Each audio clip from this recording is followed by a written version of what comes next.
Well, how it is all explained is that anyone who actually thought that Biden would not pardon Hunter Biden does not actually know or understand Joe Biden, a man Even who Joe has Biden, been, who said it well, this himself. exactly. This is a man who's been in the public eye for 6 decades of American life. We all know him. And I'll tell you this, whenever he said he hadn't considered pardoning him, I knew he was lying because you don't have this kind of power and not push the button. I thought he'd do it right on the way out. Even if he was to seek a second term, I knew that he would do this as one of his last acts as president. So what are we saying? We're saying people should know Joe Biden because they should know that fundamentally, in certain circumstances, the guy lies. Fundamentally, the man, Joe Biden, is a family man, just like Donald J. Trump. I mean, Biden family values means putting anyone with the last name Biden first, much like the Trump family. So, in that way, the two men have that parallel. They put their family above everything in a way that we did not see with Clinton, Bush, Obama. But also, those three former presidents I just named, none of them had complicated sons like Trump and Biden do. Well, Trump's complicated sons, as of yet, have not been pardoned by their father for crimes committed, no? Well, and as of yet, none of them have been committed of any Well, there crimes, you right? go. But the allegations lobbed at both sons. I mean, look, drugs have been talked about openly for the past 8 years Well, if they're about Donald convicted of J. a crime, Trump. Rena, let's come back to it at the point at which they're convicted. Here we No, have but it's a about sitting drugs. president of the United States.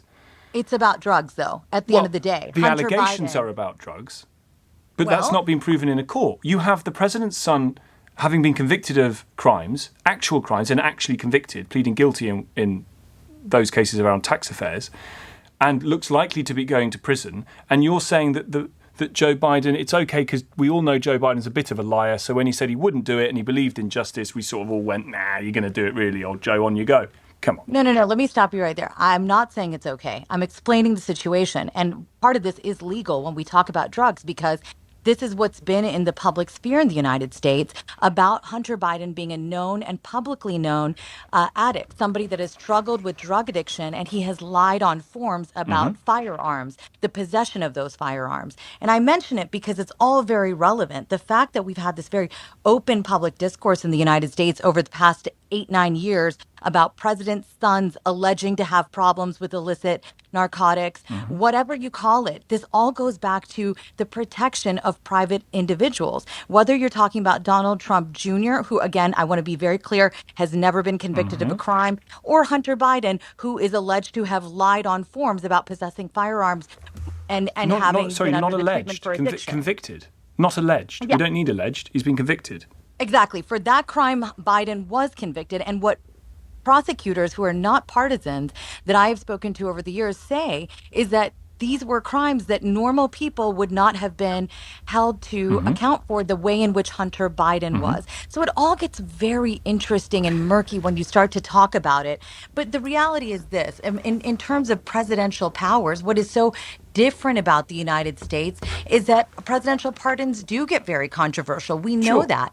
This Well, is different, but though. Rena, if we're saying then that there is evidence that this was politicized because of who Hunter Biden is and who his dad is, then are you saying you agree with Joe Biden's analysis that the courts were heavily politicized and this wasn't really fair?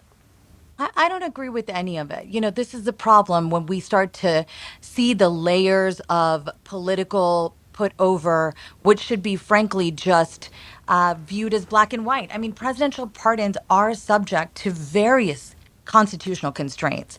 But regardless of how we talk about it, there is a reality here. In practice, what pardon power is supercharged abuse of the system. Oh, And sure. we It's saw crazy. Trump do it and we saw Biden do it. So I'm not here to talk about my personal opinions about it all. I'm here to say from an analytical standpoint, what we know is that in the United States, presidents are going to do this. They're going to use that kind of power, and particularly to tie it to something social. I think the vast majority of Americans are fine with Biden pardoning Hunter Biden because we are a very family focused society, despite people saying that, our social fabric network is eroding. We are a parent forward country. And we saw that in the aftermath of the pandemic with American parents Okay. saying that, they don't want these schools closed and whatnot. So at the end of the day, what I see Democrats doing, though, is wrongly making this about Trump winning or not, that, oh, Biden did this because Trump won. No, at the end of the day, both Biden and both Trump are family men, and they were Fine. always going to look out for their So, families so first. if Trump were to be in a situation where he could pardon his own family, that would be okay. 100% he would do it. I'm not saying whether it's okay or not. I'm just saying Trump would do it too. Let's not forget when in 2020 when Trump pardoned people who were really well connected to him. They were people who were Well, in he his pardoned his innermost son-in-law's circle. father and has now Exactly. made him the ambassador to France. Exactly. So there was Charles Kushner, and then there was Roger Stone, and to my own personal connection, Trump's former campaign manager, Paul Manafort, who Yeah, came after me personally in sure. 2016. That guy got pardoned too. But Trump, I agree with you, but Joe Biden stood there and said he wouldn't do it. And this is just the era we live in. Politicians lie. And that's sad for all of us as Americans. What I still say our institutions hold. At the end of the day, our institutions are still Okay. standing. They're still holding, but it doesn't make it okay when any parent does this, but they're going to be parents first. They're people. This is the human side of politics. Rena, I appreciate your time. Rena Shah.